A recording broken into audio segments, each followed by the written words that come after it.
None of us can explain this experience. Welcome back to Creepy Crochet and Creepy Pasta. Let's get into today's true scary story. The events of this story are true. I don't know if it was a glitch, a time slip, but it still freaks me out. One time when I was around 9, I was sitting in the backseat of my sister's Jeep Cherokee along with my cousin. My sister was driving, my other cousin was in the passenger seat. My sister always took me with her to run errands or trips to the mall. On this day, my younger cousin was at my house and we were playing in the backyard till my sister just had us tag along. Anyway, we're driving on the freeway and we see a carnival with rides. The Zipper, that crazy unsafe ride with the cages that spin, could be seen, as well as the Ferris wheel. Me and my cousin were begging my sister to please take us. She said no and made that same exit. It was the same exact exit to head right onto some main road. The carnival was situated to the left. On the ramp, we were on the red light, and my sister said she promised we'll go after she returned this shirt or something. This was before smartphones and stuff, like late 90s.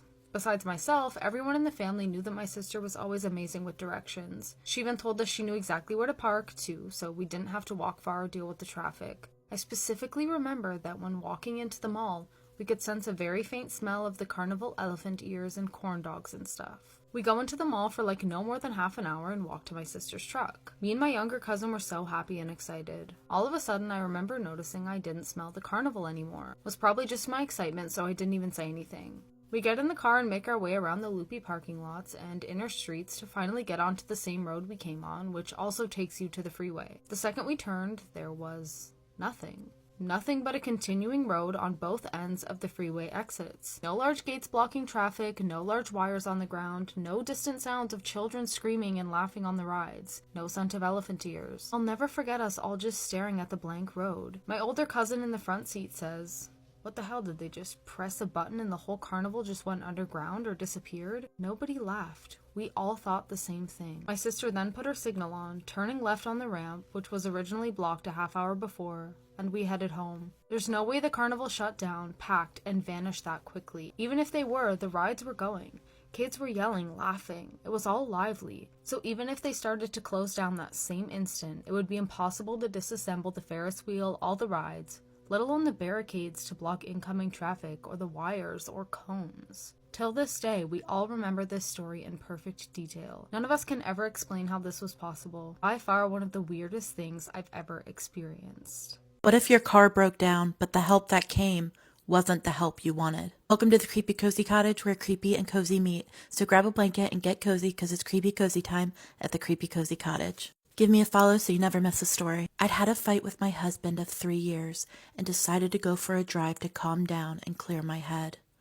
I was taking the back roads because I wanted to see the sun setting over the country landscape. As I was driving, I started to hear a weird clicking noise and pulled over to hear better, but my car died. I was out on the isolated road and my car broke down. It was the perfect cherry on top of a terrible day, I thought. I called my husband and he said he'd be there, but I was about 20 minutes away, so I stood leaning against my car on the driver's side, waiting as the sun set. I heard my passenger door slam shut. I turned around to see my husband sitting in the passenger seat. I looked around for his car, but it was nowhere around. I opened the driver's door and leaned in. "Babe, where the hell is your car? What are you doing?" He slowly turned his head towards me as he sat straight up with his palms on his knees. This was very unusual posture for him. He always slouched and just never sat like that. I kind of chuckled and said, "You're so weird. Where's your car?" Then he spoke, but his voice was off, and I noticed his eyes were glazed over like there was nothing behind them. "Get in the car," he said icily. I backed up instinctively, and he frowned an exaggerated frown. "Get in," he said more sternly, but his voice still sounded odd. "Stop, you're freaking me out. What are you doing?" Then headlights appeared over the hill, and I saw my husband's car. My mouth fell open in utter confusion. As his car pulled up closer, he rolled his window down, and my husband yelled out, "Who are you talking to?" That's when whatever that thing pretending to be my husband was screeched so loud I covered my ears. I looked up to see its face begin to transform, melting into a grotesque creature. It flew open the car door so hard the window shattered, and it ran off into a cluster of trees on all fours as it transformed into something with long, furry limbs and a hunched back. My husband saw it too, thank God, because I don't think he'd believe it otherwise. We felt insane telling anyone about it. Just be careful when driving on isolated roads and make sure your loved ones are actually who you think they are. Let me know what you thought, and if you have any scary stories of your own you'd like me to read, just send me a DM. Hi, welcome back, or welcome to Haunted Threads After Dark. I'm Nicole, and I am going to read you a scary Reddit story. This one is called Me and My Sister Are Sharing the Top Bunk. Something is on the bottom one. I don't know of any trigger warnings because I haven't read the story yet, so I apologize if there is anything, but it's from the subreddit No Sleep, and it's by u/top_satisfaction _800. Okay, so let's start. To start off, I tried texting my parents as to not alert whatever it is in the room with me, but neither of them were answering. Now, I don't know what to do. Me and my sister share a bunk together, but sometimes when my sister gets scared, she comes up to the bottom bunk with me. She used to go into my parents' room, but they would get annoyed by the constant interruptions at night, but pretty quickly. Tonight wasn't any different. I was scrolling on my phone, reading Reddit posts, and getting ready to fall asleep when I hear a familiar voice from below me. Hey, can I get on the top bunk with you? I can't sleep. Sure, come on up, I said, turning from the wall to face her as she climbed onto my bed. She snuggled in next to me and whispered something in a hushed voice. Something's in my bed, sissy. I'm scared. I looked away from the screen to see her beady eyes glistening at me, sorry. I huffed, knowing she was eventually going to make me go down there with her and check. I'll stay up in the bed. I'm not going down there. I'm only 9. Oh, she's only 9 and she's having to be the adult? Oh, no thank you. She rebutted as she she's only 9. Sorry, let me just finish reading that sentence. I'm only 9, she rebutted as she crossed her arms in exaggerated anger. She then added, but this isn't like the other times. I actually felt it get into bed with me. Oh, God. I figured it was another one of her nightly terrors getting her to her, so I started moving over her to get off the bed and finally put an end to this charade. Now, I am 47 and I'm not getting down underneath there to look. That's just not happening. Especially if you felt something getting into bed with you. No, thank you. Don't, my little sister yelled to me while having an ungodly grip on my arm. In that instant, I heard a groan and a shuffle from under the bed. I jumped back into my previous position on the bed, wide-eyed. What the F was that? I whispered back to my little sister. Stop using swear words or I'll tell Mom, she demanded back. I told you. I don't know what it was, but I felt it get into bed with me. See, I'm just seeing things. I'm not just seeing things. I then told her to just lay down and I'll handle it. I didn't know why, but for some reason I decided that I needed to actually see if there was something down there or if her fear-mongering suddenly rubbed off on me. So I decided to grab my phone, press record, and slowly shuffled my arm down to the bottom bunk. I did so until I felt my shoulder grind against the wall, signaling that's far as it could reach. I cut my arm there for a good 20 seconds, praying that I wouldn't see anything, and I could laugh it off with her later. I pulled my arm back through the crack and shuffled under the covers, as to not wake my sister, as she seemed to doze off not long after I told her to lay down. What I saw in the recording made my jaw drop and heart stop. As the video was playing, it showed my phone squeezing between the metal of the bunk bed and the wall, then adjusting to the dark as it slowly went down the wall. When the phone stopped, it adjusted to a little girl, oh Lord, sound asleep in the bed with their steady breathing, and I noticed that this was my little sister. I'm a little creeped out. It's really dark back there in my car, and I'm a little scared, to be quite honest with you.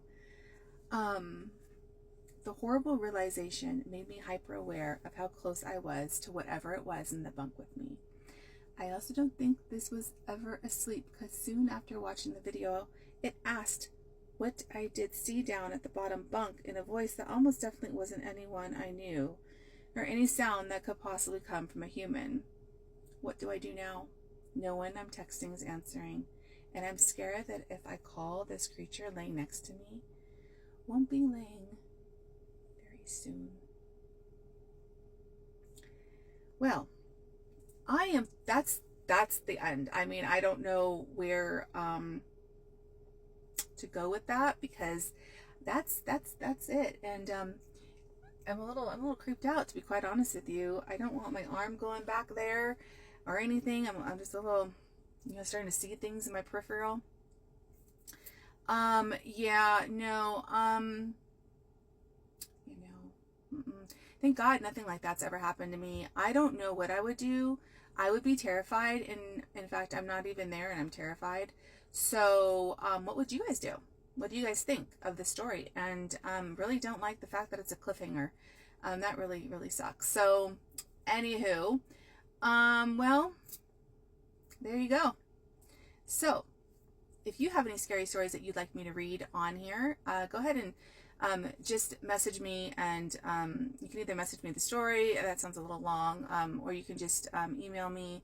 My email is in my bio. And then if you could do me a favor, if you liked this story, can you please hit the heart button, and if you could please follow me, so that next time I read another scary story, you can listen to it too, and join me on these scary little adventures that for right now we're going to be reading in my car until I get my little studio up and running. Until then, though, I hope you have a great day, and stay safe. Bye. Have you ever heard of the Hat Man? When this guy was younger, he had an experience with the Hat Man, and the next morning, he found out that his brother had also seen him. I grew up in rural Pennsylvania in a house that backed up to a stretch of woods so thick you couldn't see 10 feet into it at night. My first encounter with the Hat Man happened when I was 13, but the part that still chills me is that my younger brother saw him too, on the same night, in a different room. It started just after 3 a.m. I woke up suddenly, like someone had snapped their fingers next to my ear. The room was freezing. I sat up, confused, and that's when I noticed a silhouette in the corner. He was tall, taller than the doorframe, perfectly still, and wearing a wide-brimmed hat. At first I thought it was just a shadow cast by something in my room, until he leaned forward like he was studying me. I couldn't move, couldn't scream, and my chest felt heavy, but I knew I was fully awake. I remember the ticking of the clock on my nightstand and the clicking of the heater in my room. That's all I could focus on in that moment, trying to distract myself. Then the man, he didn't walk. He glided across the room, stopping right beside my bed. I couldn't see his face, but I could feel him looking at me. The pressure in the room was unreal. My heart felt like it was going to beat right out of my chest. I was so terrified. Then, just as suddenly as he appeared, he faded. The only way I can describe it is like smoke being sucked backward into a doorway. I didn't sleep the rest of the night, but it didn't stop there. The next morning, my little brother, 9 years old at the time, came into the kitchen looking pale. Before I could say anything, he asked, "Did you see the man with the hat last night?" I froze. He described the exact same figure, same height, same hat, same way he leaned forward, except my brother said the Hat Man was standing in his doorway, watching him sleep. We told our mom what we had seen, and she told us we must have had the same bad nightmare. Years later, she admitted she had seen the same figure twice in that house, but never told us because she didn't want to scare us more than we already were. This happened about 10 years ago now, but every once in a while, when I wake up in the middle of the night for no reason, I still check the corner of the room to make sure that he isn't there. And I'm thinking, what the hell did I just see? This is the story time of how I used to live in a haunted house. I don't think this is going to be too long because I have a lot of encounters. I had paranormal encounters in this old house, and this is just one out of a lot of things that had happened. And in fact, this was probably one of the less crazy things that had happened. I'm gonna start off by saying, when we used to live at this house, I was a child, I was a lot younger, and this was years ago, okay? But I was still old enough to remember everything, and yeah, I was still conscious. So the layout of the house, there was 2 bedrooms opposite the living room, right? And then it was a hallway in the middle. So if you was in the living room, you could look directly into one of the bedrooms from the hallway, and it was a very obvious clear view. And then my sister's room was next to that room, so everything was quite close. This one particular day, the day went about normal. I probably had school, I came back from school, I was chilling at home, and I was sitting in the living room, and I would say it had probably gone about, let's say, 9-10 o'clock, and I was just sitting in the living room watching something on the TV or on my phone or whatever, and it was a normal day. Like, I was just chilling, and I think I must have gotten sleepy, and I fell asleep in the living room. And when I fell asleep in the living room, I was probably knocked out for a good few hours. I had woken up, and I was awake for about an hour, and this was about 1 a.m. now. I had now woken up, and I was just sitting there. Again, like I said, when you're sitting in the living room, you're literally opposite this bedroom. The hallway's in the middle, and then it's that bedroom opposite it. So you're literally looking directly into one of the bedrooms. I know I've mentioned that a lot of times, but it's because it's very, very relevant in this story. And at this point, I'm like, whatever, I'm just chilling. It's about 1 a.m, okay? I'm pretty sure it was a Friday from what I can remember. And I'm just sitting there. My sister is in her room, so the room that's next to that one, you can't see into that room. And my mum was in the kitchen, so I was just sitting in the living room alone. And then I'm kind of laying down. I'm kind of sleepy. I'm not that sleepy, I'm just tired. And as I look up, I look into the room and I can see my sister. And she was I would say she was in the middle of the room. Like, it wasn't like I could see her directly face to face or anything, but she also wasn't extremely far. She was close enough for me to see her well. And when I tell you guys, she looked straight at me, she was staring at me. But I got bad vibes. It wasn't like a normal, my sister's looking at me. I immediately felt really, really weird in my body, and I felt extremely terrified, and I was thinking, what the hell? And I was thinking, I just don't know why my sister would be in that room. That was my parents' room. And I was thinking, why would my sister be in my parents' room? The way she was staring at me is an image that I will never probably be able to get out of my head. It was as if I had done something really bad, or as if she genuinely did not have a thought in her head. She was just staring straight at me. And ever since I was young, actually, I have never ever had a kind of fight or flight where I will scream. I'm one of those people where when I get scared, I am dead silent and I freeze, which is probably not a good thing, but what can you do? So I've looked up, I've seen she's looking at me, she's standing still, no phone in her hand, nothing, and I'm thinking, what the hell? And I'm trying to ignore her, like, I'm just kind of looking away, and I start to panic. For some reason, like I said, I know my mum was in the kitchen. I was frozen. I wasn't even on my phone, but I was looking down, pretending to look at something, so I thought it would stop her. Then maybe a minute went by, and I genuinely could feel tears streaming down my face. Like, I was terrified, and I was thinking maybe she's just scaring me. And then all I hear is my sister's door open.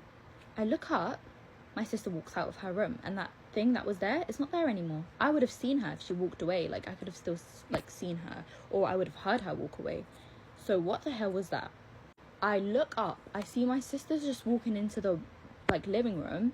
This time, that whole bad energy that I got, it was completely gone. Like, I didn't get any more bad vibes. Now I'm just I'm literally at a loss of words. Like, she's talking to me, she's acting normal, she's being herself. My mum walks out of the kitchen now, and I'm literally there's tears going down my face. They're both looking at me and they're like, why are you crying? What's wrong? And I can't say anything. And let me tell you guys, I was so scared of that room for a very, very long time after that. I will never ever forget when I saw basically my sister standing there staring at me.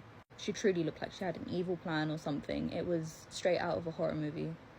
I remember I told them what happened afterwards and everything, and at the time it was all just like, what the hell? Like, yeah. But that was one thing that happened, and I definitely have so many more stories that are a lot more crazy than this that I will be making maybe.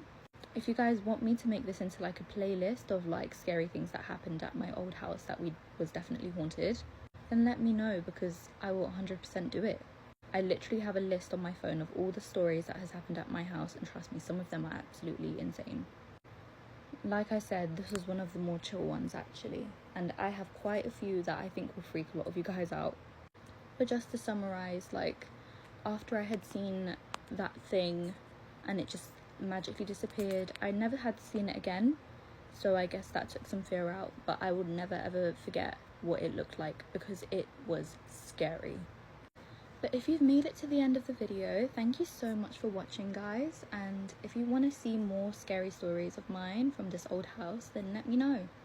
The Virgin Mary that would peek through the window. If you ever spend the night on the old ranch in Mexico, be careful and pay attention what's hanging on the walls. Two siblings would spend every summer in their grandparents' ranch. It was like a yearly thing. It was something that they would do often. The house on the ranch was very old. No Wi-Fi, no nothing. It was just a very old school thing. Just coyotes, crickets, and a very disturbing cornfield. However, in the living room, there was a very old aged image of the Virgin Mary, and if you're Hispanic, this is something common in your family. Now, it wasn't the picture itself that was scary. What was scary is her eyes.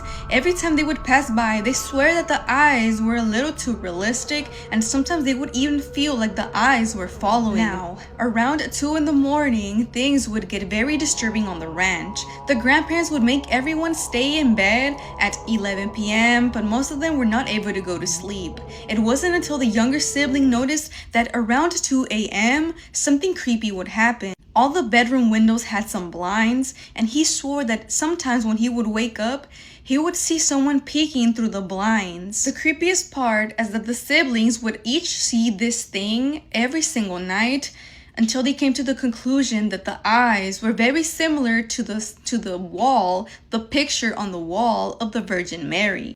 Everyone thought that it was a nightmare. However, there was one specific day where the oldest sister experienced this terrifying incident, but she opened her eyes and she swore that the blinds were fully open, so she screamed and she ran into the other siblings' rooms, awakening everyone and their grandparents. The grandparents didn't say much, but that it was a normal thing and that the picture, did this every single time. The grandparents ended up taking down the Virgin Mary picture, and they haven't hung it ever since. What would you do if you were in Mexico and this happened at your grandparents' home? I hope you weren't planning on sleeping tonight, because we are going to be reading some true, scary ghost stories on Reddit. The first one is called I Wasn't Alone That Night. I'm not really sure why I'm sharing this now. It happened almost 5 years ago, and for a long time I convinced myself there had to be a normal explanation. Maybe I was tired. Maybe I let my imagination get the better of me. But no matter how many times I've tried to explain it away, one part of that night has never made sense. At the time, I was living alone in a small apartment just outside the city. I worked late shifts, so getting home around midnight was normal for me. The neighborhood was quiet after dark. Most of the houses had their lights off by the time I got home, and I actually liked that.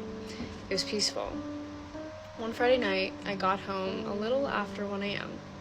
I remember checking my phone because my brother had texted me asking if I'd made it home safely. I replied, locked the front door, made something to eat, and sat in the living room watching YouTube for a while. Everything felt quite normal. Around 2 o'clock, I heard what sounded like someone walking outside my apartment. That wasn't unusual. People sometimes walked in the parking lot. But these footsteps didn't pass by. They stopped right outside my front door. I looked through the people. Nobody. I stood there for maybe 20 seconds before convincing myself whoever it was had already walked away. I went back to the couch. Not even a minute later, I heard 3 slow knocks. Not loud, just knock. A few seconds. Knock. Another pause. Knock. I checked again. Still nobody. I even opened the door this time. The hallway was empty. The motion sensor lights were on, but there wasn't a single person outside. I figured someone was messing with me, so I locked the door again and tried to ignore it. About 15 minutes later, I heard footsteps again, except this time they weren't outside. They sounded like they were inside the apartment. Just a few steps. From the hallway leading toward my bedroom, I remember sitting completely still, telling myself it had to be the neighbors upstairs or maybe pipes making noise. Then, I heard my bedroom door creak open. Slowly. I couldn't actually see the bedroom from where I was sitting, but I could hear the sound clearly. I grabbed my phone, turned on the flashlight, and walked down the hallway. The bedroom door was open. I was almost certain I'd left it closed earlier. I checked every room, closet, bathroom, under the bed, nothing. I barely slept that night. The next morning, I mentioned it to the woman who lived across the hall. I wasn't expecting much. I just joked that someone had probably been knocking on the wrong door. She looked at me for a second and asked, "Around 2 a.m? ? I said yes. She went quiet. Then she told me she'd heard knocking too. The strange part was that she'd looked through her peephole at almost the same time. She said she saw someone standing outside my apartment. I asked what they looked like. She shrugged and said, "I couldn't really tell. They were just standing there facing your door."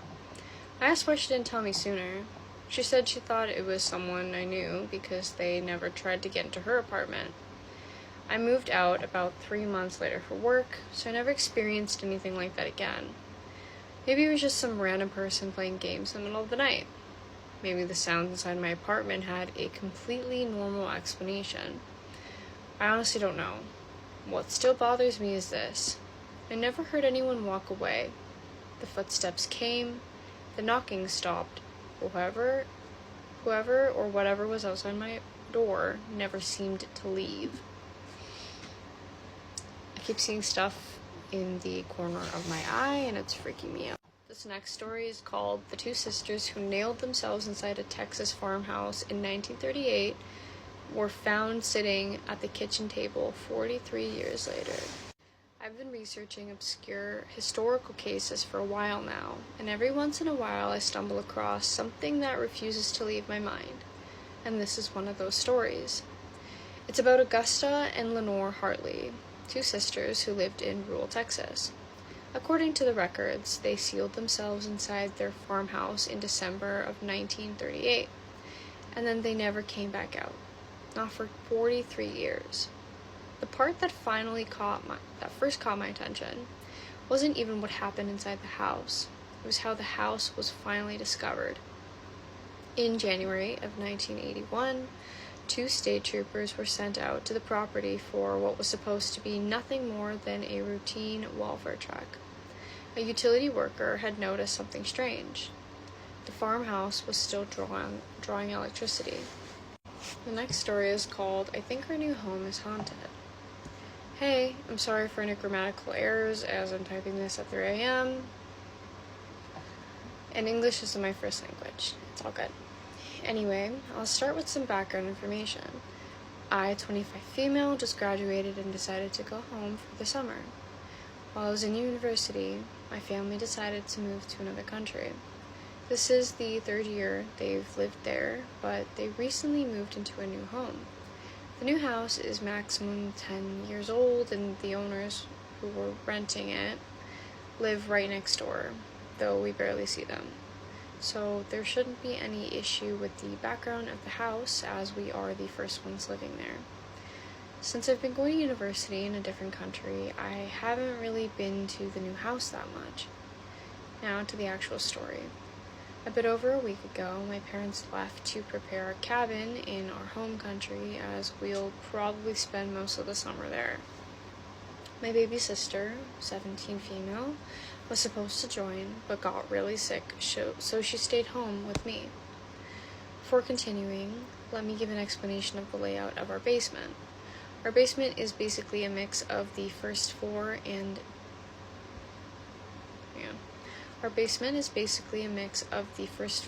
basement, as it's where our main entrance is, but our main floor and living room is on the 2nd floor, so we're not really in the basement other than when we enter or leave. We also have a door in our living room that we can use to get out, which is what I've been using lately. Anyway, our basement is attached to our garage by a door we usually leave unlocked, as you need a code to enter the garage from outside.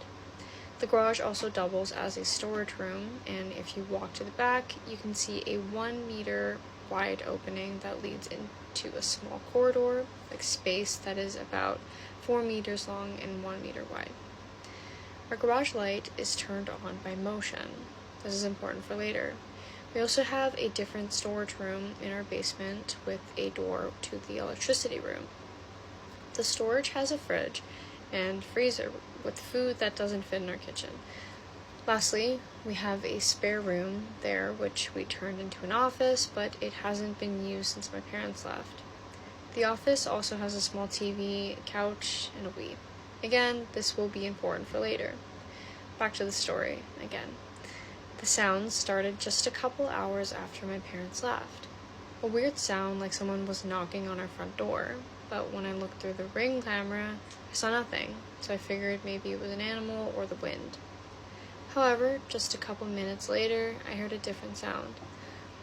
This time, it was as if something had slammed against the garage door. After a while, I decided to ask my sister about it. She basically told me not to worry and said that sometimes the machinery downstairs makes weird sounds, or that maybe something in the garage fell. I decided to believe her, as I know I often jump to the paranormal conclusion, as I used to love paranormal stuff. However, now I try to stay away from paranormal stuff and true crime, as about a year ago I listened to a true crime story while running in a forest in the dark alone and got scared. I think that's something I do. Over the next few days, the sounds continued. One day, I was watching TV with my sister when we hear a particularly loud sound.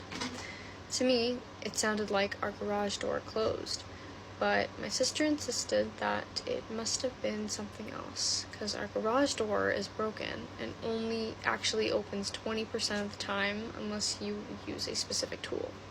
However, my sister saw that I wasn't satisfied with that answer and, stupid as she is, decided to shout, "Hey, is someone there?" No response. We're watching, insert name of the movie we're watching, wanna join? This time, there was a small thud. My sister wanted to say something else, but I stopped her, because at this point I was terrified. Eventually, she convinced me to let her go down to the garage and investigate. Side note, my sister... A restaurant skit. Hi, welcome to Restaurant My Lovely Two Top. My name is Courtney. What can I get you to drink? Got it. And I will be right back with these. Great, thank you so much. I'm really glad we can make this date work after, talking on the app for a while.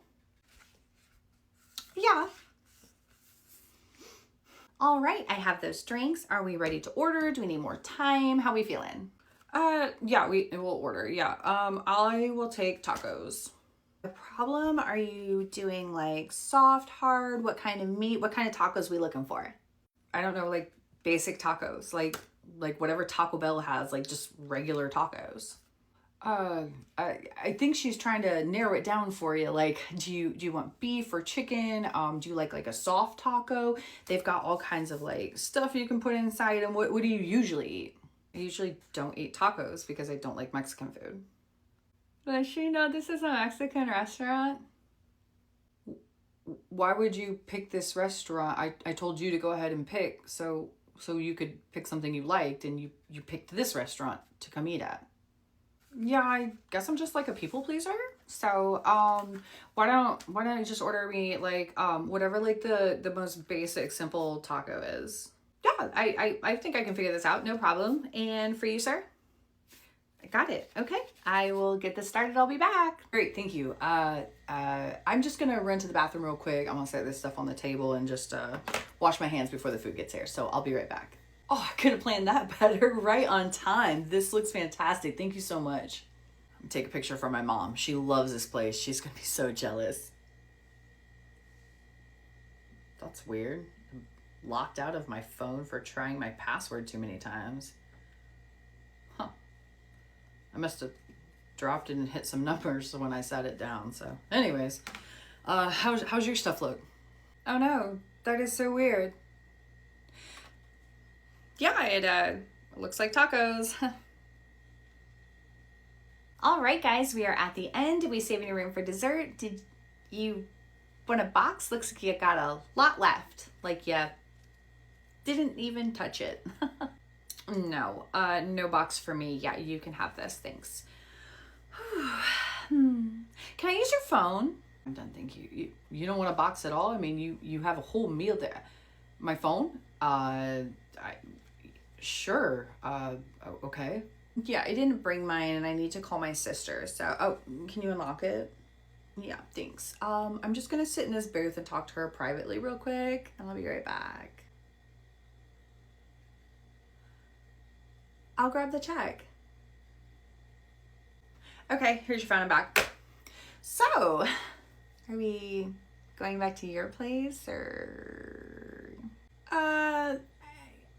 I think it's been a long night. Oh, I'm really tired. That Mexican's sitting hard on me. So, I think we should just maybe part ways tonight and talk about it later.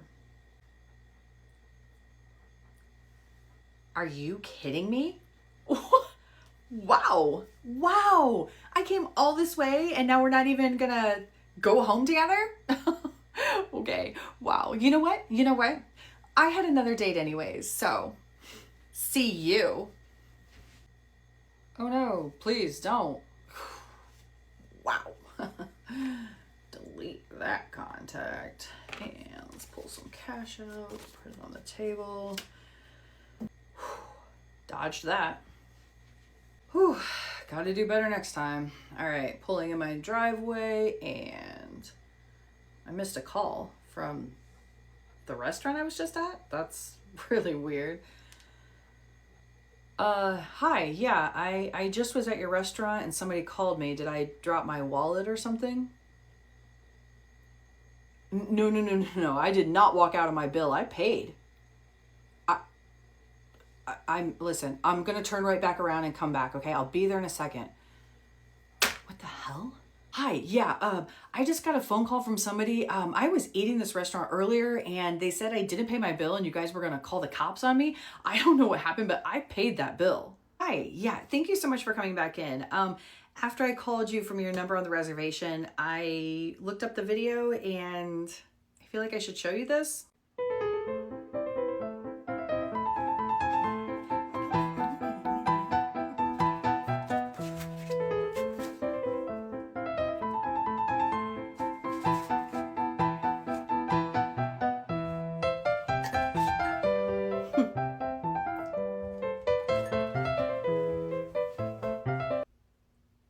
Wow. I don't know what to say. I can call the cops on her if you'd like, if you can give me her information and we can file something against her since technically you did pay your bill. Not worth bringing that kookaluka back into my life. So just put the rest of my credit card and we'll call it a day and I'll never have to talk to her again and neither do you. Thanks. Sorry about that again. That is not your fault at all, but thank you again for paying. So have a great one.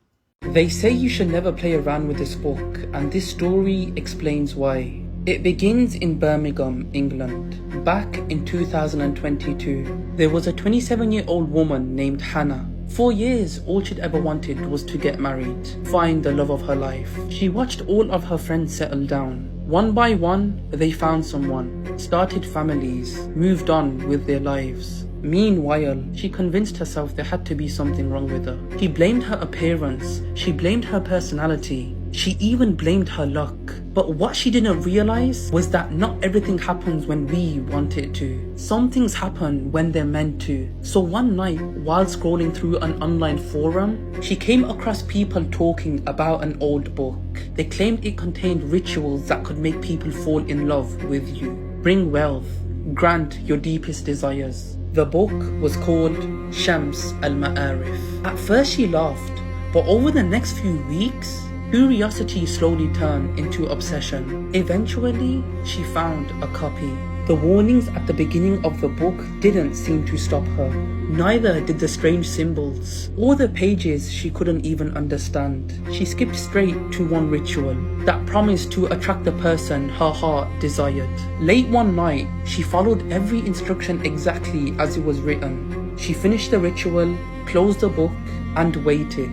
But to her surprise, nothing happened. Or so she thought. This bit you're not gonna wanna miss. A few weeks later, she met a man. He was everything she'd prayed for. Kind, successful, confident. Within months, they were engaged. She couldn't believe it.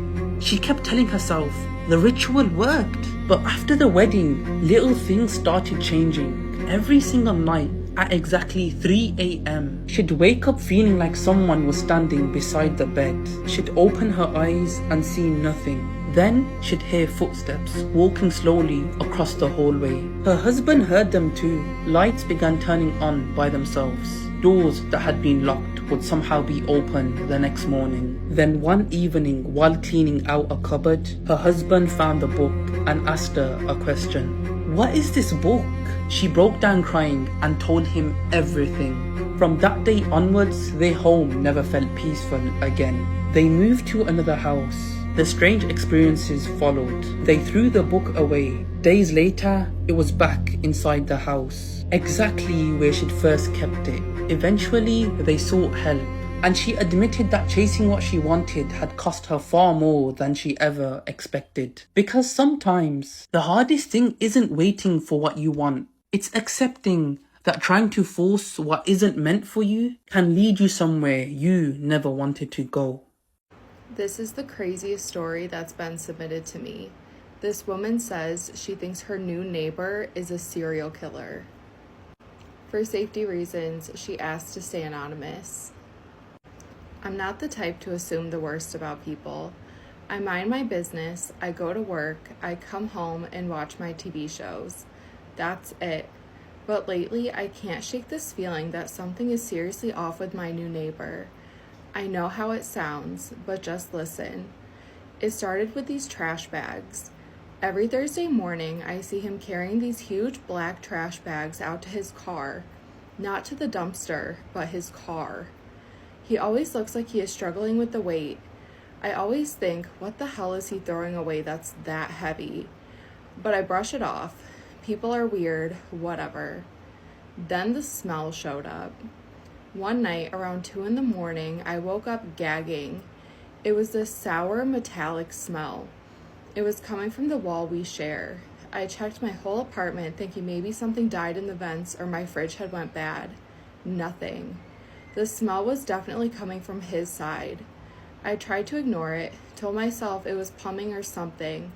But then a few nights later, I started hearing noises, like dragging and low thuds, slow, heavy movements, like someone pushing furniture across the floor, but trying to do it quietly. And always between 1 and 4 a.m., I'd lie there staring at the ceiling, listening, trying not to think too much into it. One night, I put my ear to the wall, and I swear on everything, I heard whispering. I couldn't make out any words, nor do I think I wanted to, if I'm being honest. The part that really messed me up happened the following Tuesday. This was probably 2 weeks ago now. I was coming home from work, and he was in the hallway with his door cracked open. He had one of those big plastic storage bins, the kind people use for Christmas decorations or old clothes. He lifted the lid for a second, and I saw something inside. It looked like a pale arm, just hanging there limp. I froze. My whole body went cold. He slammed the lid shut so fast it made a snapping sound. Then he looked at me with this blank stare. He said evening in this flat voice and pushed the bin into his apartment and slammed the door shut. I didn't sleep at all that night. I contemplated calling the police, but I was too scared. I tried so hard to convince myself that's not actually what I saw. But things are still happening, and I can't ignore it anymore. Fast forward to yesterday, I finally mustered up the courage to check the building's security footage. The landlord keeps the closet locked, but I know where he hides the key. I watched the last month since he moved in. My neighbor has made 11 trips to his car with those black bags. Every single time, he leaves around 3 a.m. and always comes back around 30 minutes later. I don't know where he goes or what he does with those bags, but last night I heard something new. A woman's voice from his apartment screaming help. Then nothing. There's no denying it anymore. I called the police and they came and talked to him. I heard some laughter and they left. I'm not trying to jump to conclusions. I'm trying to be rational. I'm trying to tell myself that I'm wrong. But I think my neighbor might be a serial killer. I'm afraid he knows that I know something is up. I make sure to lock my deadbolt every night and make sure all of the windows are locked. My lease isn't up for 2 more months, and I'm becoming afraid for my life every night when I close my eyes. So they started trying to redirect her. So Anna had one of these stuffed animal holders in the corner of her room, and her mom started to put Timmy like deep into the middle, like towards the bottom of the stack. So hopefully, while she's looking for Timmy, she would pick another animal and go play with it. Now, Anna could not dig all the way inside of here by herself, but somehow she always got Timmy back down. And so her mother went to one of the siblings like, are you guys helping Anna get Timmy out of the storage thing? And they all completely denied it. They were like, we don't even like Timmy. Why would we help her? When the mom asked Anna how she was getting Timmy, she said, what do you mean? I didn't have to dig for Timmy. Well, the mom thought this was strange, but Anna was around 4 years old by this point, and when you're 4, if there's a will, there's a way. So the mom's a little sketched out by Timmy, but nothing really crazy has happened at this point. And then one night, the father, her husband, took their son to his baseball game with the other siblings, and Anna and her mom are having a girls' night. They're sitting on the couch watching a movie, and of course, Timmy has to sit in the middle of them when suddenly they hear this really loud noise in the hallway, and the hallway is towards the right of the couch. So both Anna and her mom look over like, what was that? They had only been looking for a few seconds when they turn back and see that Timmy, his entire body has shifted, looking towards the hallway too. No one could have possibly touched him because the daughter was on the right. So when the mother looked over, her daughter was looking the opposite direction too. Now the mother is officially freaked out. She puts Anna to bed later that night, and after she knew she was asleep, she decided to go into the room and to take Timmy away. She opens the door as quietly as she can. She is tiptoeing into the room, as quiet as she possibly could be. She gets to Timmy, and Anna is cuddling with him, and so she gently tries to pull him out. There is something dark in the Appalachian Mountains. There's actually like a set of rules that the locals set up that you have to follow if you go hiking in there. The first rule is to never be in the woods from dusk till dawn. And these rules are like very strictly enforced by the locals. Like it's no joke. The second rule is to never leave the marked trail because it is marked off for a reason. So many people get lost or go missing in the Appalachian Mountains. People have seen weird things. There's so much folklore. And the third rule is if you hear voices close to you, they're far away. But if the voices are far away, then they're near. And if the voices are saying your name, do not answer them. And I'm showing you all of these like real photos people have actually taken. The fourth rule is do not whistle or sing in the woods. And the fifth rule is never look too hard in the trees because you might not like what you see. And there are so many people in the area that will like talk about this online. They'll be like, do not mess around. Do not stray from the path. This is not a joke. This is not something you should mess with. Like there is some dark. According to a follower that's originally from Cuba, her family found someone sitting in their living room on an old Christmas home video. The problem is, nobody saw him at that time, and everyone who was actually there that morning swears the couch was empty. Now, this story was sent to me by a follower that I'm going to call Isabel, and she told me that she grew up in Cuba before her family had eventually moved here to the United States. And according to her, every Christmas that they had, her father would always record everything on an old VHS camcorder. Nothing fancy, just, family opening presents, kids laughing, grandparents drinking coffee, the kind of home videos that almost every family used to make back in that day. Now, years later, after her father passed away, the family decided to digitize all of the old VHS tapes before they deteriorated. They spent an entire weekend watching birthdays, holidays, and family gatherings they hadn't seen in decades. Something that all of us do every now and then when we get together with family. Everything felt normal until they reached one tape that was labeled Christmas of 1996. And according to Isabel, The video begins exactly as everyone somewhat remembered, right? Her mother is handing out gifts. Her older brother is sitting on the floor tearing apart the wrapping paper. You know, she's opening up gifts. Her grandparents are smiling in the kitchen doorway. Nothing unusual, very, very typical. Then her father slowly pans the camera across the living room to go look at somebody else. And that's when everybody that's in the room, everyone watching the video, suddenly went quiet. Sitting on the couch was this man, and he wasn't opening presents, he wasn't talking to anybody.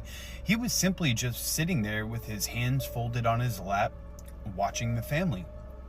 And Isabel, said that nobody recognized him, but he appeared to be in his late 50s, neatly combed hair, old-fashioned clothing, and unlike everyone else in the room that was there, he never once looked at the camera or acknowledged the camera in any way, shape, or form.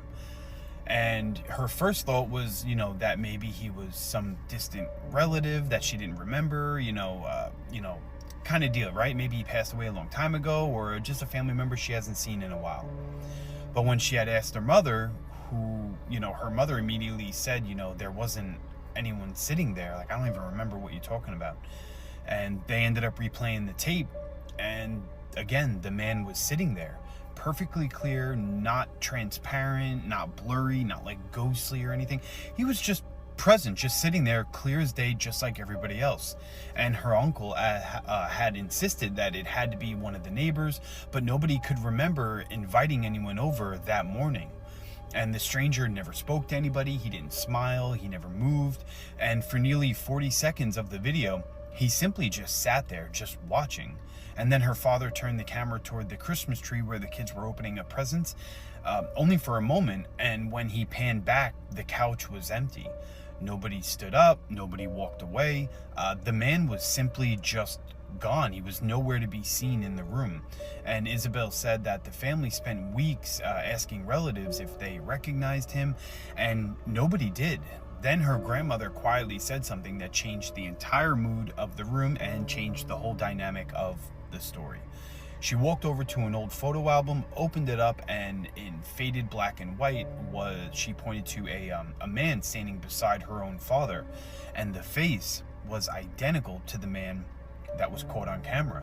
Same style clothing, same hair expression, same hairstyle. And according to her grandmother, it was her uncle, a man who had passed away years before that Christmas was ever recorded. And Isabel told me that the tape does still exist somewhere in the family, but none of them really watch it anymore. It kind of made it more like a horror movie to them, she said. Even though it's nothing bad, it's still eerie. But she said, once you notice that the man is on the couch, it's almost impossible to watch anyone else. Like, your attention is just obviously drawn to him. And he's the only person in the room looking directly at the children the entire time. So, I don't know. Tell me what you guys think. Was it just someone that the family maybe forgot about that was there? Or did an old VHS camera capture someone who wasn't supposed to be there at all? Let me know what you guys think in the comments.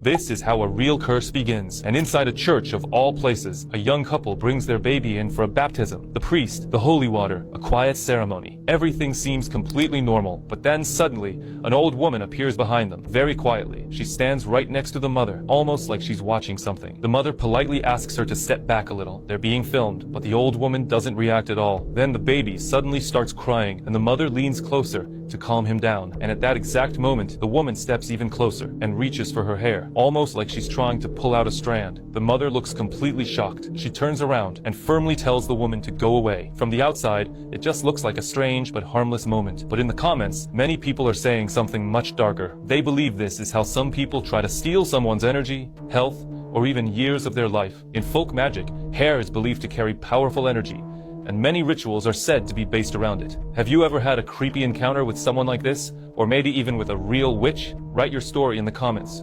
I read every single one. So this is an active developing case. Gary Siders Sr., Christina Siders, Gary Siders Jr., and Elizabeth Siders have all been charged but have not been convicted. All details mentioned here are only ones that have been released as of July 2nd, 2026. Now, if you're keeping up on this case, if you've heard about this case, odds are that you've probably heard of information that has been said from allegedly different family members that have come forward to explain a little bit more about the situation. I obviously myself have no way of confirming that that information is true or not. So, as I've said before, what I like to do is just let you guys know the information that has been confirmed and that things that we know are true for a fact, because if we start talking about all the other things, then things can get confusing and whatever. So let's just talk about the things that we do know. 16 children have been rescued and removed from a home in Ohio. On the morning of June 30th, 2026, authorities were dispatched to a home in Hampden, Ohio. Officers arrived to execute a search warrant connected to an entirely separate investigation. Authorities have not publicly explained exactly what the original investigation was about that brought them to the house, but court records have since revealed that on the same day as the search, a warrant had already been issued for Gary Siders Jr. that was a misdemeanor on public indecency exposure charges stemming from 4 separate incidents that allegedly took place in the previous month in May. So they showed up with a warrant for the property, but they had absolutely no idea what was inside. They were completely clueless about the 16 children that they were about to find. Hampden sits in Benton County. It's about 60 miles southeast of Columbus, and it's a very, very small place with a population of less than 1,000 people. The house where they were found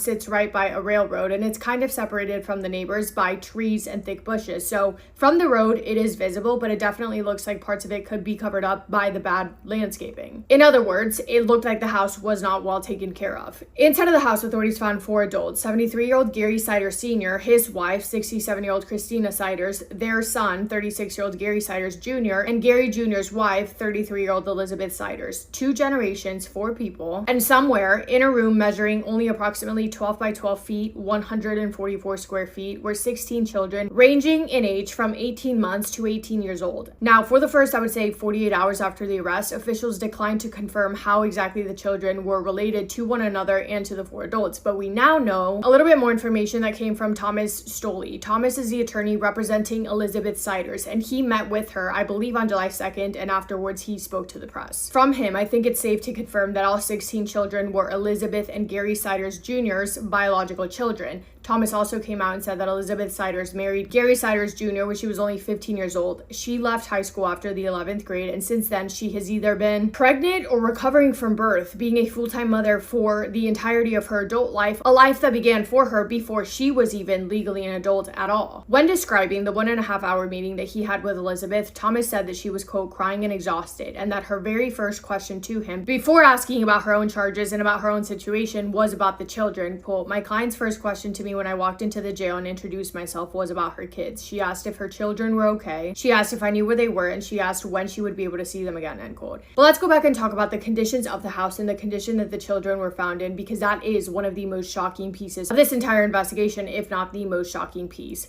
Every single official who entered that house described it among one of the worst conditions they had ever encountered in their entire careers. Quote, "Most of our livestock was kept in better conditions than the children. It was a disgusting scene," end quote. One of the sheriffs described an extremely high presence of human feces and bacteria throughout the entire residence. Attorney General Wilson also told reporters that the following day, nearly 24 hours later, he still could not get the smell off of him because it was that bad and it was that potent. Bags of food and cans left open were visible through the open windows. Debris and clutter covered every single surface. The backyard was piled with discarded tires, broken furniture, and piles of trash. Investigators said that the house was so full of clutter and trash that in most rooms, the floor itself was not visible. They said it was even difficult to get inside of the house because there was quite literally nowhere to step. There was also no working toilet inside of the house, but the toilet was still being used, so you can imagine what that looked like. But once authorities did manage to get inside, they found the 16 children, all 16 whom had been confined into a 12 by 12 space for the last several years. The children did not go to school, they didn't go outside, they didn't see a doctor, they didn't see anyone or anything for that matter apart from the world that they lived in inside of those 4 walls. Some of them could not speak at all, several had severely limited communication skills. The 18-year-old, so the oldest, who was developmentally behind, was not even able to write her own name. Investigators said that the inability of the children to communicate is one of the most significant challenges facing the ongoing investigation.